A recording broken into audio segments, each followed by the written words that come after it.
In a smartphone world dominated by Android and iOS, Nokia and Microsoft are hoping there's room for one more competitor. First announced at CES 2012, the Windows Phone 7.5 powered Lumia 900 enters the world with a lot of pressure on its rectangular shoulders. Let's go ahead, dig in, and see how it responds. This is the Nokia Lumia 900.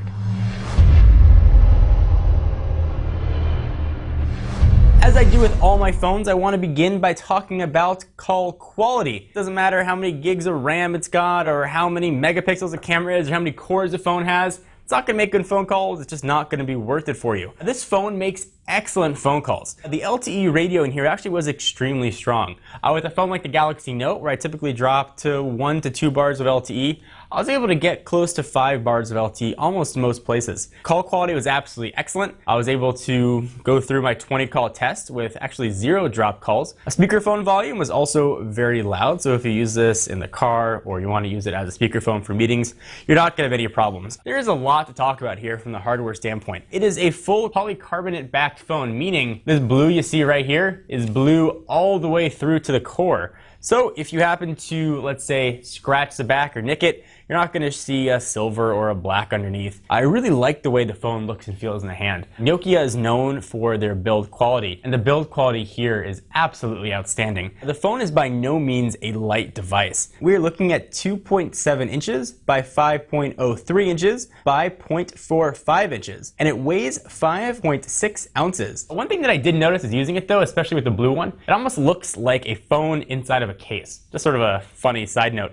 One point of note though, the phone does have kind of sharp corners, so you're going to want to be careful. Exercise some caution when pulling it out of your pants pocket. One thing that I did find extremely annoying though is the power button on the right side of the phone. Same thing with the Lumia 800. That's the power button, living right there below the volume up and down rocker and above the camera button. Found it really unintuitive and hard to press. Whenever I wanted to find that power button, I couldn't do it just by feel. Overall, I've been extremely impressed with the build quality of the Nokia Lumia 900. Nokia has long been known for the build quality, but folks in the US haven't really had a chance to experience that since Nokia really hasn't had a stronghold here in the United States. When you're holding this phone, you have no doubt that you're holding a premium device, and sort of everything about the phone really reflects that. So the display is 4.3 inches covered in Gorilla Glass. You can put this guy in your pocket with some keys, not have to worry about scratching up the screen, with a resolution of 480 by 800. It's extremely bright and vibrant. The tiles, whatever color you have them at, look very nice. The black is very black. The colors are very rich. However, when you go and look at text, that's really where you see that this is only a resolution of 480 by 800.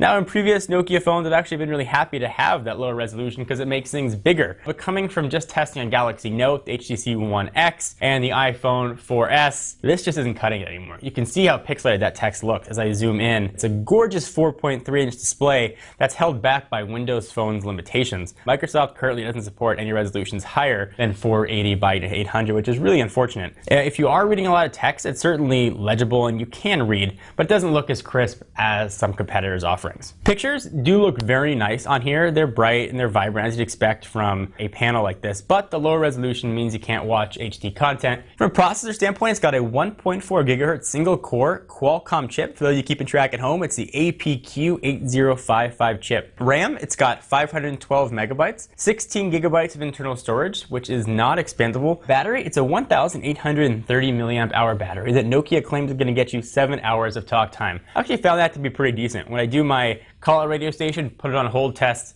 I actually got 6 hours and 45 minutes, so just about 7 hours. I did have LTE turned on, so presumably with LTE off, you're going to get a little bit longer talk time. Throughout my daily usage, so taking it off the charger at say 7 a.m. and having 2 emails being checked and pushed, an hour and a half of talk time, some texting, some web browsing. By the time I put it on the charger at night, I would guess that I had about 20% left. I can't tell you the exact battery because you don't get a percentage up at the top, so I'm assuming I was close to about 20%. So you'll have no problem getting through a full day use here. Camera, it's got an 8 megapixel dual LED flash camera that can shoot video in 720p. But that's not the only camera this guy has. It's also got one right there in the front. That is a 1 megapixel sensor. The camera, the 8 megapixel sensor, you hear Carl Zeiss and you think, well, that's going to be super high quality. It is pretty average for a camera phone. And I would have liked to have had 1080p video recording here. It certainly would keep it competitive with what the competitors are offering. But it's fine if you want to shoot videos of your your friends or shoot a couple pictures while you're out and about. One point of note though, this has a hard button for the camera. You really got to give it a good push to make it turn on. If you want to adjust the volume, a light push is going to do that for you. But if you want to use the camera, you really got to get in there and give it a solid push. There's definitely a little bit of lag as well. Zoom is done with the up and down here. You can see it's not smooth, it's a quick stutter. If I want to snap a picture, it's not incredibly slow, but it's really not the fastest out on the market, especially after just looking something like the HTC One X. The camera is just about passable. It's the same Mango operating system that we covered on the HTC Titan 2, and it's still the same Mango operating system that I love, but now with LTE, which makes it thumbs up awesome. I will say that the speeds I'm getting on LTE are actually faster than I was getting on the Galaxy Note or other LTE devices I tested. That might be due to different applications that test the speed. But I was regularly getting speeds in the 6 down range and 3 or 4 up. So relatively fast. I love Windows Phone. I find it really elegant. The live tile interface here is really nice and easy to use. One of the complaints people have is that the app marketplace isn't well endowed with many applications. And with that, I'm starting to disagree. There are a lot of applications to be found here and a lot of very useful applications. I found equivalents for everything that I do and I use. One nice addition though, if you do get a Nokia phone, there is a whole Nokia collection of applications. ACC Sports, Univision, CNN, ESPN, get some Sesame Street in there. So while I really enjoy Windows Phone, it's actually one of my favorite operating systems out on the market. It's far from perfect. I like to charge my phone when I go to sleep at night. It's constantly buzzing and beeping, and I like to turn it off. I cannot turn this phone off and charge it at the same time. Now, certainly I can go ahead and set it to airplane mode and turn volumes off and set some profiles, but I shouldn't have to.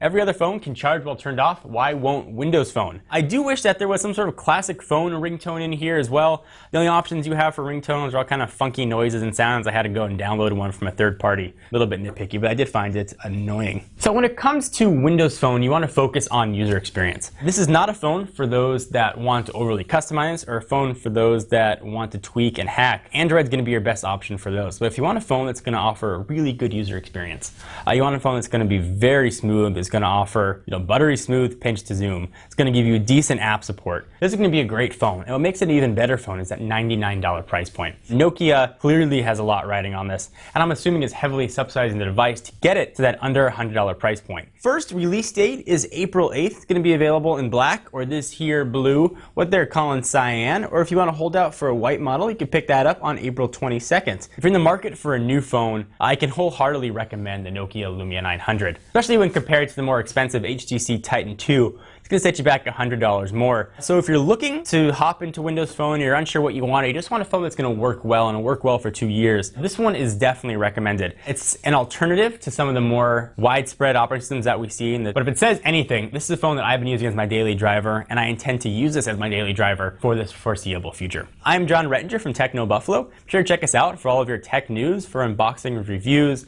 and of course, hands-on. And I will see you guys in the next video. Bye-bye.